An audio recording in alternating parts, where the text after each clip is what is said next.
Bonjour à tous, aujourd'hui on vous parle du don. Qu'est-ce que c'est? On vous explique. Il faut savoir qu'il existe différents types de dons. Des dons de sang, de plaquettes, de plasma et de globules rouges, les dons d'organes et de moelle osseuse volontaires, les dons post-mortem et encore les donations financières pour aider les recherches. Passons maintenant au don du sang. En quelques chiffres, il y aurait 1 million de personnes qui seraient sauvées par le don du sang chaque année, selon l'association Le Don du Sang. Il y aura alors 10 000 dons nécessaires chaque jour. Pour finir, cela ne prendra que 1 heure de votre temps.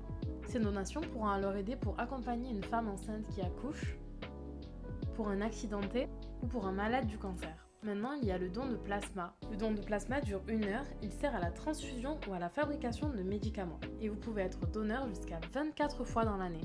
Et le don de plaquettes, qui dure 90 minutes, il sert à éviter les risques d'hémorragie des malades et c'est des dons réguliers qui sont nécessaires. Ensuite, nous avons le don de moelle osseuse. En quelques chiffres, il y a 311 000 donateurs enregistrés selon l'agence Biomédecine et seulement 34% des hommes enregistrés. Il y a ensuite la greffe de moelle osseuse pour aider les personnes atteintes de graves maladies du sang, notamment la leucémie, les maladies métaboliques ou encore génétiques. Et la greffe de moelle osseuse par prélèvement sanguin qui représenterait 80% des dons. Il faut faire une stimulation quelques jours avant grâce à un médicament. Il y a 4 heures de prélèvement avant une pause gourmande bien méritée. Il y a ensuite le don par ponction dans les os postérieurs du bassin.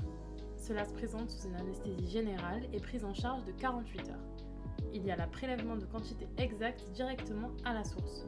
Et pour finir, le don d'organes. Chaque citoyen est considéré comme donneur d'organes après un décès.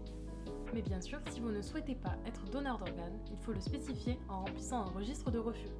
Vous pouvez cependant être donneur volontaire de votre vivant. Grâce à un bilan médical complet, les médecins s'assurent d'une compatibilité donneur-receveur. Et le don du rein est gratuit et librement consenti.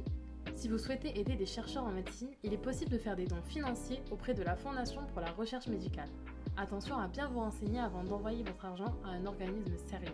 La médecine et les personnes malades ont besoin de vous. Si vous souhaitez faire un don ou avoir plus de renseignements, rendez-vous sur le site. Merci à tous et suivez-nous pour plus de nouveautés.